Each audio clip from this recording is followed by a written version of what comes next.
ಆ ಗುಂಡಿಗೆ ಕಾರಣ ಆಗಿರ್ತಕ್ಕಂಥವರ ಬಗ್ಗೆ ಯಾವುದೇ ಆಕ್ಷೇಪಣೆ ಬರೋದಿಲ್ಲ, ಯಾವುದೇ ದೂರುಗಳನ್ನು ದಾಖಲು ಮಾಡೋದಿಲ್ಲ. ಕೆಲವೆಡೆ ಪೊಲೀಸರು ಹೇಳ್ತಾರೆ, ನಿನಗೆ ಇನ್ಶೂರೆನ್ಸ್ ಬೇಕಾದರೆ ಒಂದು ಆರೋಪಿ ಬೇಕಾಗ್ತದೆ, ಅವನ ಇನ್ನೊಬ್ಬ ತಪ್ಪು ಮಾಡಿದ ತೋರಿಸಿ ಅಂತ. ಆದರೆ ಇವತ್ತು ವಾಸ್ತವದಲ್ಲಿ ಈ ರೀತಿಯ ಗುಂಡಿಗಳಿಂದ ಬಿದ್ದು ಸತ್ತೋದವರಿಗೆ ಅಥವಾ ಕೈಕಾಲು ಮುರ್ಕೊಂಡವರಿಗೆ ಅವರ ಕಣ್ಣೀರ ಶಾಪ ಇವತ್ತು ಜನಪ್ರತಿನಿಧಿಗಳಿಗೆ ಖಂಡಿತ ತಟ್ಟಲೇಬೇಕು. ಈ ರೀತಿಯ ಒಂದು ಅವ್ಯವಸ್ಥೆಗೆ ಕಾರಣ ಆಗಿರ್ತಕ್ಕಂಥದ್ದು ಒಂದು ಕಡೆ. ಆದರೆ ಇವತ್ತು ನಾವು ಬಲ್ಮಠದಿಂದ ಕಂಕನಾಡಿ ಪಂಪೇರ್ ದಾಟಬೇಕಾದ್ರೆ ಸುಮಾರು ಅರ್ಧ ತಾಸು ಬೇಕು. 2 ನಿಮಿಷದಲ್ಲಿ ಹೋಗಬೇಕಾದ ರಸ್ತೆಯನ್ನು ಸಂಚರಿಸಬೇಕಾದ್ರೆ ಅರ್ಧ ಗಂಟೆ ಬೇಕು. ಈ ಅರ್ಧ ಗಂಟೆ ಆ ಒಂದು ಸಾವಿರಾರು ಜನ ಈ ರಸ್ತೆಯಲ್ಲಿ ಓಡಾಡ್ತಾರೆ. ಒಬ್ಬೊಬ್ಬ ವ್ಯಕ್ತಿಗೆ ಅರ್ಧ ಗಂಟೆ ಅಂದರೆ ಸಾವಿರಾರು ಜನರಿಗೆ ಎಷ್ಟು ಗಂಟೆ ನಷ್ಟ ಆಯಿತು. ಅದು ಈ ದೇಶಕ್ಕೆ ಆಗುವಂಥ ನಷ್ಟ, ಅದು ಈ ದೇಶದ ಮಾನವ ಸಂಪತ್ತಿಗೆ ಆಗುವಂಥ ನಷ್ಟ. ಆ ನಷ್ಟಕ್ಕೆ ಯಾರು ಹೊಣೆಗಾರರು? ಈ ರೀತಿಯಾಗಿ ಮಂಗಳೂರು ನಗರದಲ್ಲಿ ಅನೇಕ ಕಡೆ ಈ ರೀತಿಯ ರಸ್ತೆ ಗುಂಡಿಗಳಿವೆ. ಇವತ್ತು ರಸ್ತೆ ಗುಂಡಿಯನ್ನು ಮುಚ್ಚಲಿಕ್ಕೆ ಒಂದು ತಾತ್ಕಾಲಿಕವಾಗಿ ಕೂಡ ಮುಚ್ಚಲಿಕ್ಕೆ ನಗರ ಪಾಲಿಕೆಗೆ ಸಾಧ್ಯ ಆಗುವುದಿಲ್ಲ.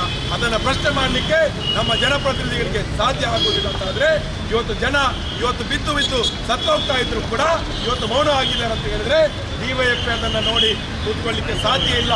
ಮಂಗಳೂರು ನಗರ ಬೆಳೆಯುವಂತಹ ಸಂದರ್ಭದಲ್ಲಿ ಮಂಗಳೂರು ನಗರದಲ್ಲಿ ಇವತ್ತು ಈ ರೀತಿಯಾದಂಥ ಅಭಿವೃದ್ಧಿ ಕಾರ್ಯಕ್ರಮಗಳು ಆಗಬೇಕಾದ್ರೆ ಇವತ್ತು ಯಾವ ಉದ್ದೇಶಕ್ಕಾಗಿ ಯಾವ ಕಾರಣಕ್ಕಾಗಿ ಈ ಒಂದು ಕಂಕನಾಡಿಯ ಈ ರಸ್ತೆಯನ್ನು ಅಭಿವೃದ್ಧಿಪಡಿಸದೆ ನಿರ್ಲಕ್ಷ್ಯ ಮಾಡಿದ್ರು ಅನ್ನುವಂಥದ್ದು ನಮಗೆ ಗೊತ್ತಾಗಬೇಕಾಗಿದೆ. ಈ ರೀತಿಯ ಒಂದು ನಿರ್ಲಕ್ಷ್ಯವನ್ನು ಒಪ್ಪಲಿಕ್ಕೆ ಸಾಧ್ಯ ಇಲ್ಲ. ಇನ್ನಷ್ಟು ಜನ ನೀವು ಜಾಗೃತರಾಗಬೇಕು. ಇವತ್ತು ನಿಮಗೆ ಈ ಒಂದು ವಿಚಾರದಲ್ಲಿ ಇಂಥ ಗುಂಡಿಗಳ ಬಗ್ಗೆ ಜನರಿಗೆ ನಿಮ್ಮದೇ ರೀತಿಯಲ್ಲಿ ಪ್ರತಿಭಟನೆಯನ್ನು ಸಲ್ಲಿಸಲಿಕ್ಕೆ ಇವತ್ತು ಅನೇಕ ಮಾರ್ಗಗಳಿವೆ, ಸಾಮಾಜಿಕ ಜಾಲತಾಣಗಳಿವೆ. ಈ ರೀತಿಯಾದಂಥ ರಸ್ತೆ ಗುಂಡಿಗಳನ್ನು ಸರಿಪಡಿಸಿ ಅಥವಾ ಮೂಲಭೂತವಾಗಿರ್ತಕ್ಕಂಥ ಯಾವುದೇ ಸಮಸ್ಯೆಗಳು ಬಂದರೆ ಅದನ್ನು ಪ್ರತಿಭಟಿಸುವಂಥ ಗುಣ ನಮ್ಮ ದಕ್ಷಿಣ ಕನ್ನಡ ಜಿಲ್ಲೆಯವರಲ್ಲಿ ಕಡಿಮೆ ಆಗಿದೆ. ಮಂಗಳೂರಿನಲ್ಲಿ ಇವತ್ತು ಯಾವುದ್ಯಾವುದಕ್ಕೂ ಬಂದ್ಗಳಾಗ್ತದೆ, ರಸ್ತೆಗಳನ್ನು ತಡೆ ಮಾಡ್ತಾರೆ, ಕರ್ಫ್ಯೂ ಆಗ್ತದೆ, ಸೆಕ್ಷನ್ ಆಗ್ತದೆ. ಆದರೆ ಮಂಗಳೂರಿನ ಜನರು ಮಂಗಳೂರಿನ ಅಭಿವೃದ್ಧಿಗಾಗಿ ಯಾವತ್ತಾದರೂ ಬೀದಿಗಿಳಿದಿದ್ದಾರಾ? ಮಂಗಳೂರಿನ ಅಭಿವೃದ್ಧಿಗಾಗಿ ಯಾವತ್ತಾದರೂ ಸಂಘರ್ಷಕ್ಕಿಳಿದ್ದಾರಾ? ಸತ್ತಿದ್ದಾನೆ, ಮುಸ್ಲಿಂ ಸತ್ತಿದ್ದಾನೆ, ಕ್ರೈಸ್ತ ಸತ್ತಿದ್ದಾನೆ. ಯಾವತ್ತಾದರೂ ಆ ಧರ್ಮದ ಸಂಘಟನೆಗಳು ಹಿಂದೂ ಸತ್ತೋಗಿದ್ದಾನೆ, ಮುಸ್ಲಿಂ ಒಬ್ಬಂದು ರಸ್ತೆ ಗುಂಡಿಗೆ ಬಿದ್ದು ಸತ್ತೋಗಿದ್ದಾರೆ ಅಂತೇಳಿ ಯಾವತ್ತಾದರೂ ಬಂದ್ ಮಾಡಿದ್ದೀರಾ ನೀವು? ಹೋಗುವಂತ ಪ್ರಾಣಕ್ಕೆ ಲೆಕ್ಕ ಇದೆ. ಮಂಗಳೂರಿನಲ್ಲಿ ಕನಿಷ್ಠ ರೀತಿಯ ಸಾಯ್ತಾ ಇದ್ದಾರೆ. ಈ ಸಾವುಗಳಿಗೆ ಹೊಣೆ ಯಾರು? ಈ ಸಾವು ನೋವು ನಮ್ಗೆ ಸಂಭವಿಸಿದವರ ಮರಳಿ ಕೊಡುವಂತವರು ಯಾರು? ಇದು ಯಾವತ್ತಾದರೂ ಕಾರಣಕ್ಕಾಗಿ ಇಲ್ಲಿ ಪ್ರತಿಭಟನೆಯನ್ನು ಮಾಡುವಂತ ಸಂದರ್ಭದಲ್ಲಿ ನಾವು ಬಹಳ ಸಮಾಧಾನದಿಂದ ಬಹಳ ಶಾಂತಿಯಿಂದ ನಿಮ್ಮ ಜೊತೆ ಸಹಕಾರ ಮಾಡಿಕೊಂಡಿದ್ದೇವೆ. ಮುಂದಿನ 15 ದಿವಸದೊಳಗಡೆ ಮಂಗಳೂರು ನಗರದ ಎಲ್ಲ ಗುಂಡಿಗಳನ್ನು ಮುಚ್ಚುವಂತ ರೀತಿಯಲ್ಲಿ ಕ್ರಮಗಳು ಆಗದೇ ಇದ್ರೆ ನಾವು ರಸ್ತೆ ತಡೆಯನ್ನು ಮಾಡ್ತೀವಿ. ರಸ್ತೆ ತಡೆ ಮಾಡಿ ಜೈಲು ಬರೋ ಕಾರ್ಯಕ್ರಮ ಕೂಡ ಮಾಡುವಂತ ತೀರ್ಮಾನವನ್ನು ತೀವ್ರತರವಾದ ಹೋರಾಟವನ್ನು ನಾವು ಹಮ್ಮಿಕೊಳ್ತೇವೆ. ನಗರ ಪಾಲಿಕೆ ಎಚ್ಚೆತ್ತುಕೊಳ್ಬೇಕು. ನಗರ ಪಾಲಿಕೆ ಕುರುಡಾಗಿದ್ರೆ ನಿಮ್ಮ ಕುರುಡುತನವನ್ನು ಹೋಗಾಡಲಿಕ್ಕೆ ನಮ್ಗೆ ಗೊತ್ತಿದೆ. ನಮ್ಮ ಜನಪ್ರತಿನಿಧಿಗಳು ನಿಮ್ಮ ಮೌನವನ್ನು ನಿಮ್ಮ ಬಾಯಿ ಬಿಡಿಸಲಿಕ್ಕೆ ನಮ್ಗೆ ಗೊತ್ತಿದೆ.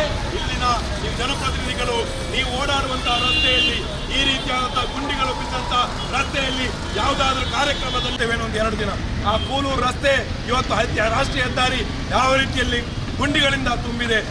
ಆ ಒಂದು ಹೆದ್ದಾರಿ ಯಾವುದೇ ಸಂದರ್ಭದಲ್ಲೂ ಕೂಡ ಕುಸಿಲಿಕ್ಕಿದೆ ಎನ್ನುವಂಥದ್ದನ್ನು ಇದೇ ಜಿಲ್ಲಾಧಿಕಾರಿಗಳು 2016ರಲ್ಲಿ ಒಂದು ಆದೇಶವನ್ನು ಕೊಟ್ಟಿದ್ರು.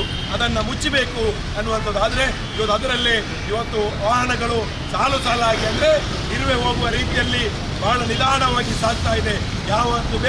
ಯಾವ ಸಂದರ್ಭದಲ್ಲೂ ಕೂಡ ಸೇತುವೆ ಕುಸಿಯುವಂಥ ಒಂದು ರೀತಿಯಲ್ಲಿದೆ.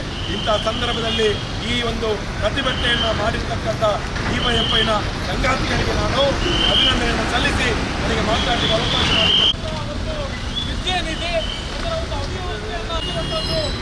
ಕುಮಾರ್ ಕಟೀಲ್ ಆ ಸಂದರ್ಭದಲ್ಲಿ ದೋಣಿಯಲ್ಲಿ ಪ್ರಯಾಣ ಮಾಡುವಂಥ ಸ್ಥಿತಿ ಈ ಮಂಗಳೂರಲ್ಲಿ ನಿರ್ಮಾಣ ಆಗಿದೆ.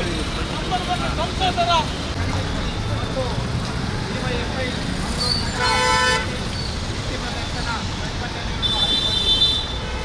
ಈ ರಸ್ತೆಯನ್ನು ಗಮನಿಸಿದರೆ ಇದು ಮಂಗಳೂರಿಗೆ ತಲುಪುವಂಥ ಒಂದು ಮುಖ್ಯ ರಸ್ತೆ ಆಗಿದೆ.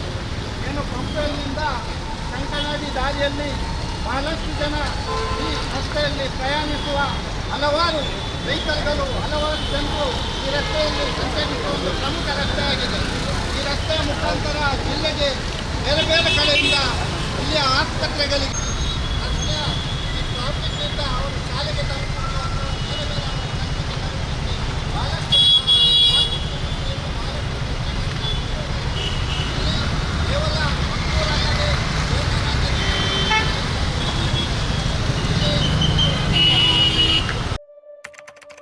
Our vibrant workspace at Ajanta energizes the team, boosting efficiency and productivity.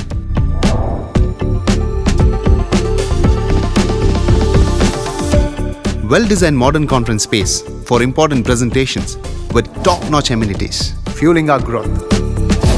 We are ready to expand to Ashoka Business Center as our next upgrade. Invest in workspaces managed by Vertex. Invest smart. Invest in Mangaluru.